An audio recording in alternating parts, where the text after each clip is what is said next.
Viewers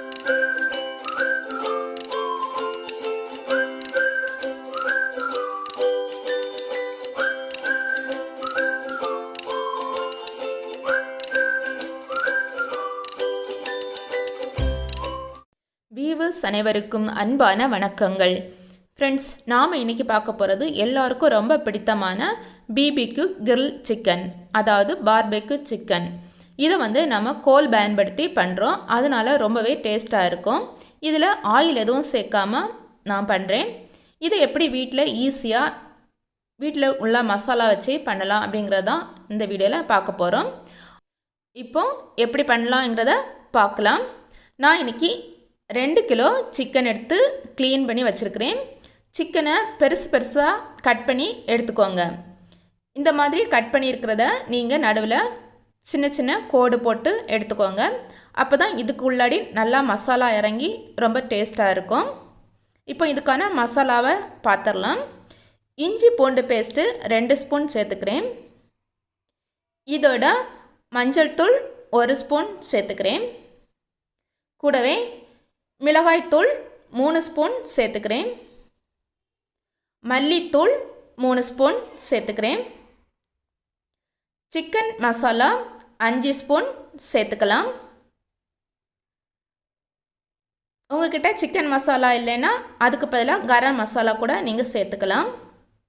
இதோட மிளகுத்தூள் 1 spoon சேர்த்துக்கிறேன். கூடவே 100 கிராம் அளவு தயிர் சேர்த்துக்கலாம். இதோட சோள மாவு 2 ஸ்பூன் சேர்த்துக்கலாம். இப்போ தேவையான அளவு உப்பு சேர்த்துக்கலாம். நான் 1.5 ஸ்பூன் அளவு சேர்த்துக்கிறேன்.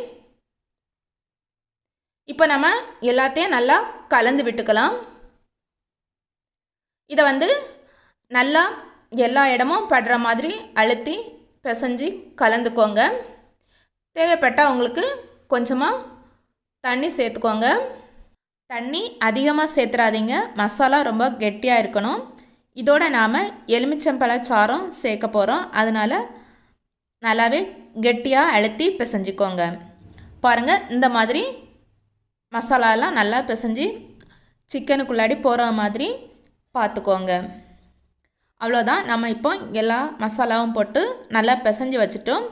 இதோட நாம் அரை எலுமிச்சை பழத்தோட சாரை சேர்த்துக்கலாம்.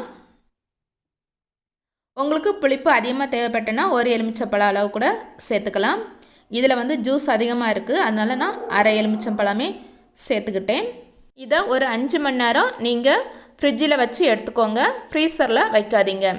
நீங்கள் குக் பண்ணுறதுக்கு அரை மணி நேரத்துக்கு முன்னாடி வெளியில் எடுத்து அதில் 2 முட்டையை நல்லா கலந்து விட்டுக்கோங்க. அப்போ உங்களுக்கு மசாலா உடையாமல் அப்படியே சிக்கனோட சேர்ந்து ஒரு பைண்டிங்காக இருக்கும்.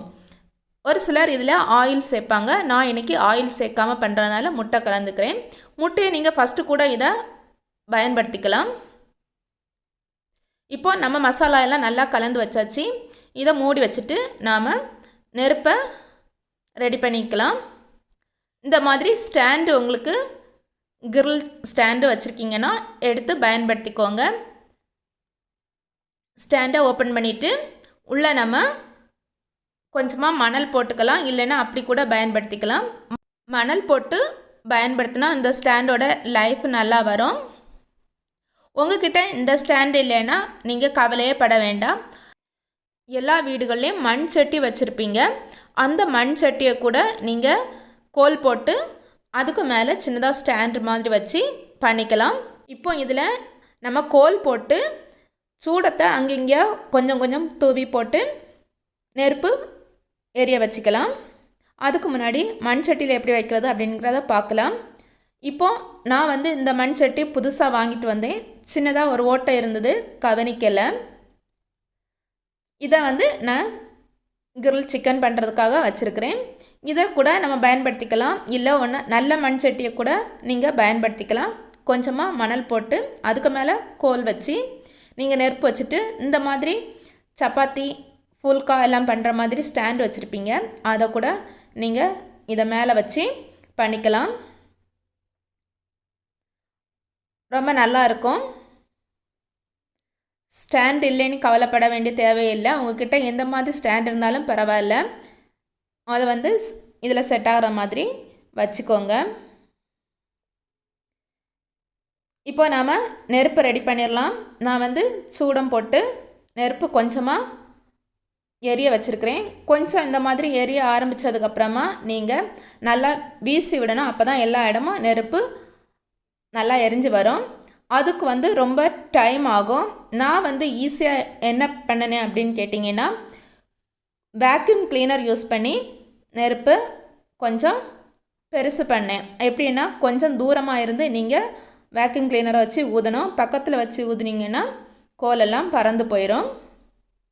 ஓரளவு நெருப்பு எல்லா பக்கமும் பிடிச்சதுக்கப்புறமா மேலே ஸ்டாண்டு வச்சு நீங்கள் சிக்கனை வச்சுக்கோங்க.